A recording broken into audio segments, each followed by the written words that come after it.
भगवान महाकालेश्वर के चरणों में बैठ के आज हम सबके भाग्य जागृत हो रहे हैं। भगवान कल्याण का मार्ग बता रहे हैं। संतों को सदा सबके कल्याण की चिंता होती है, क्योंकि वह जानते सबके अंदर वही परमात्मा बैठे,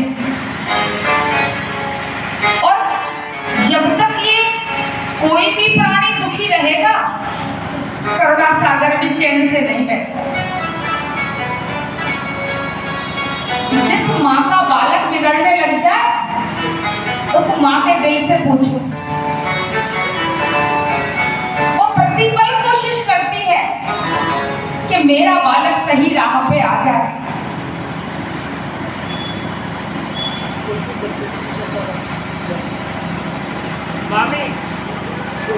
और वही परमात्मा जो प्रेम का सागर, जिसके बारे में संत कहते हैं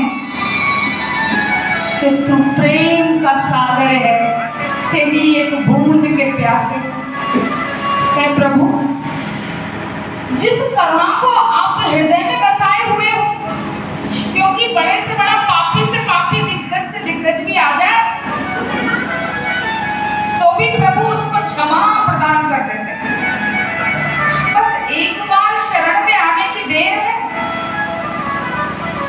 सो प्रभु यदि इस करुणा की एक बूंद भी छिटक के हम सब प्राणियों के हृदय में आ जाए तो मनुष्य का कल्याण हो जाए। तो आज जब राजा परीक्षित ने श्री सुखदेव भगवान से कहा, बोलिए श्री सुखदेव भगवान की जय। ये अतः पृच्छामि ससिद्धि और योगी नाम परम गुरु, और पुरुष से यतिकारे नियमानस सर्वथा। हे भगवान, जिसकी मृत्यु नजदीक हो, निश्चित हो, उसे क्या करना चाहिए? तो श्री सुखदेव भगवान के मन में अपार हर्ष हुआ। कहा, राजन, यह प्रश्न तो तुमने किया है, लेकिन इसका उत्तर जो जो सुनेगा उसका कल्याण होगा। और इसी उत्तर के लिए श्री सुखदेव भगवान कहते हैं कि राजन, मैं तुम्हें एक पावन ग्रंथ की कथा सुनाता हूं, क्योंकि जो मैं तुम्हें समझाना चाहता हूं वह तुम किसी शब्द से समझ नहीं सकते। देखो, राजा परीक्षित जब सुखदेव भगवान के पास आए ना तो उनकी हालत कैसी थी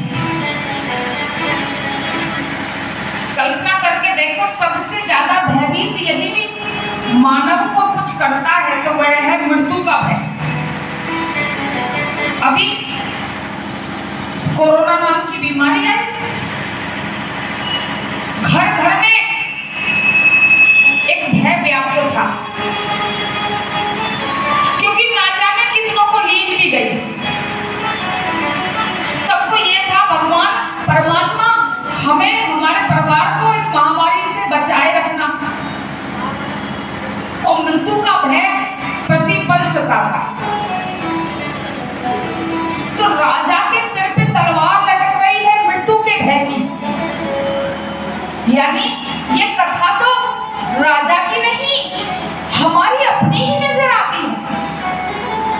और आत्मा के पास में आज राजा परीक्षित के पास में पुत्र भी है, पत्नी भी है, धन दौलत भी है, महाराज है, राजपाट है, पर वो घड़ी आ गई कि इनमें से कोई भी चीज काम नहीं आ रही। और एक पल वही आएगा बंधुओं कि धन दौलत और माल खजाना यहीं पर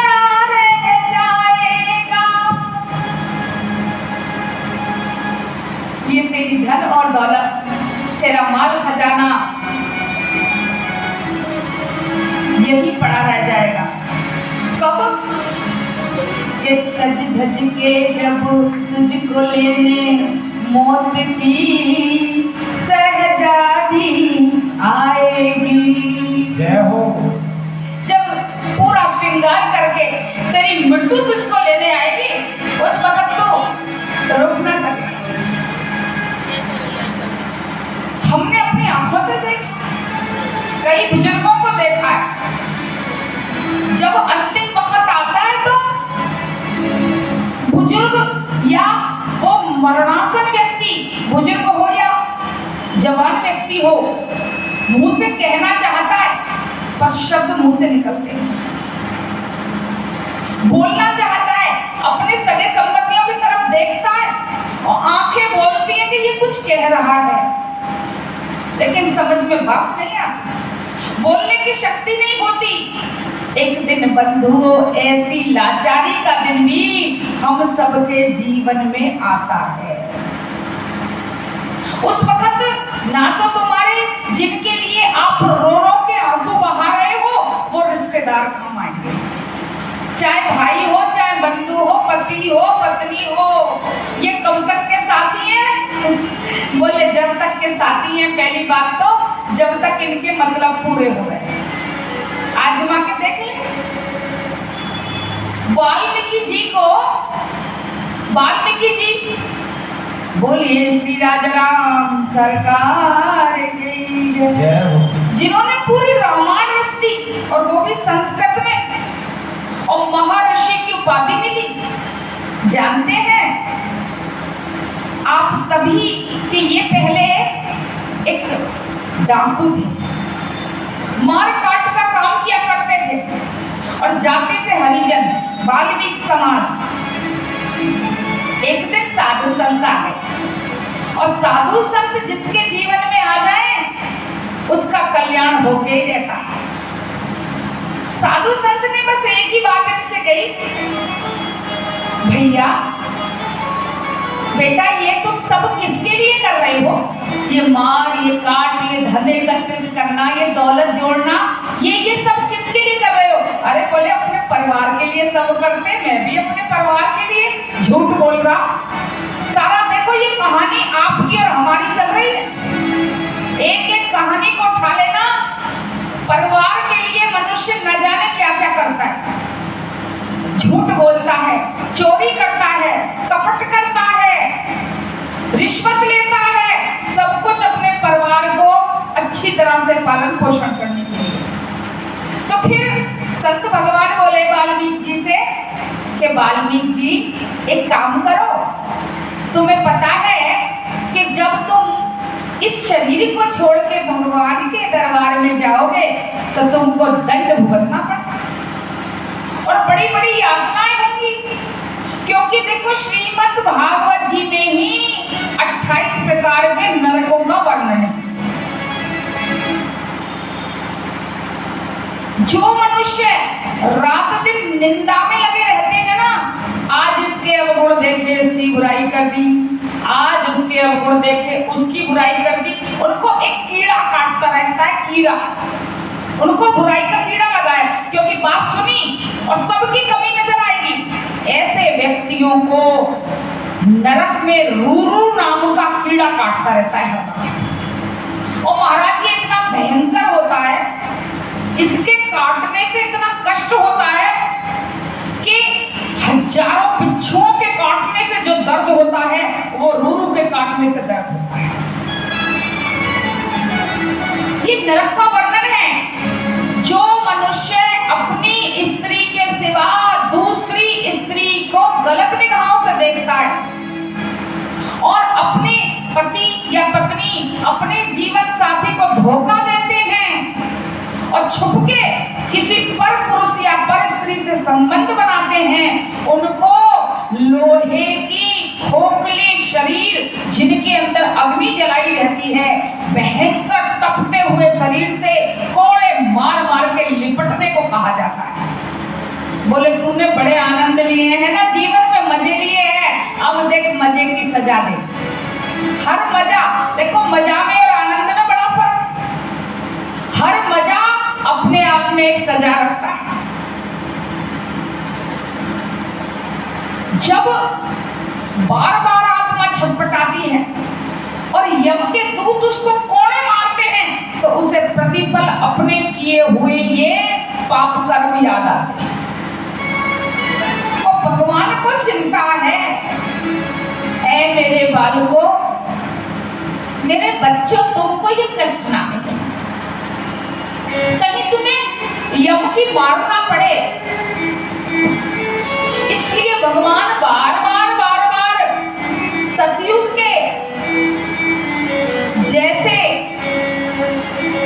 भाव रखने वाले सद्विचारों को आपके अंदर लाना चाहते हैं और सत्संग के माध्यम से गुरुजनों की वाणी से बार बार आपको ये अमृत पिलाते हैं और चेताते हैं, सावधान करते हैं।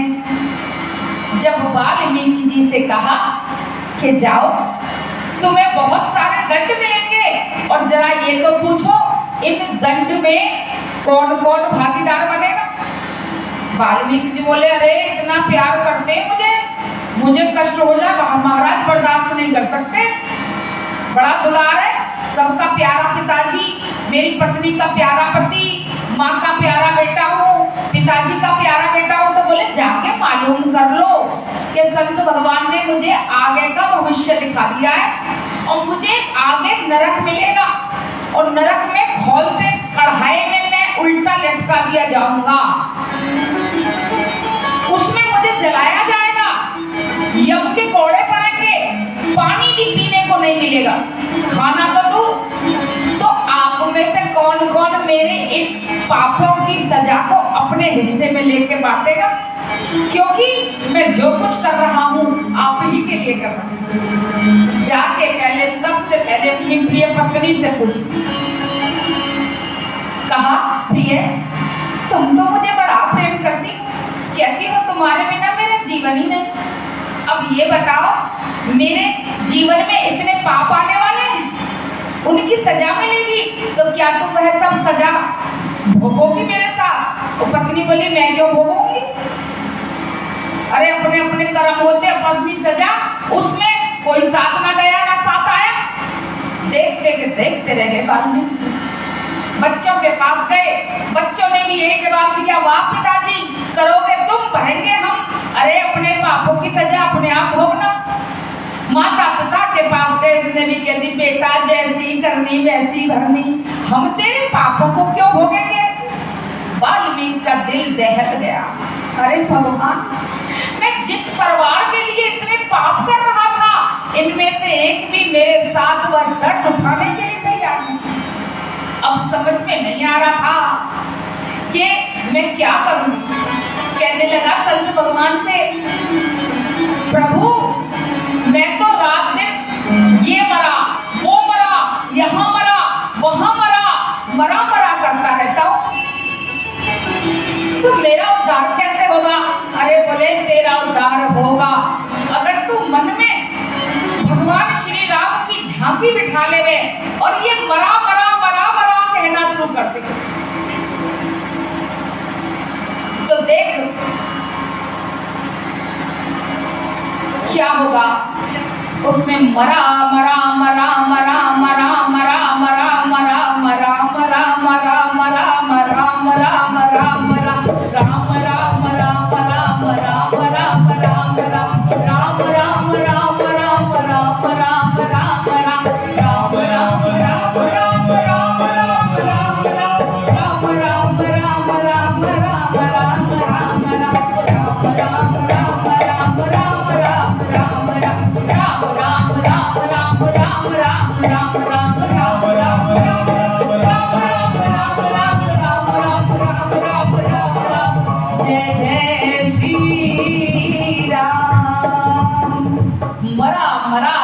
कहते राम जी को कराया।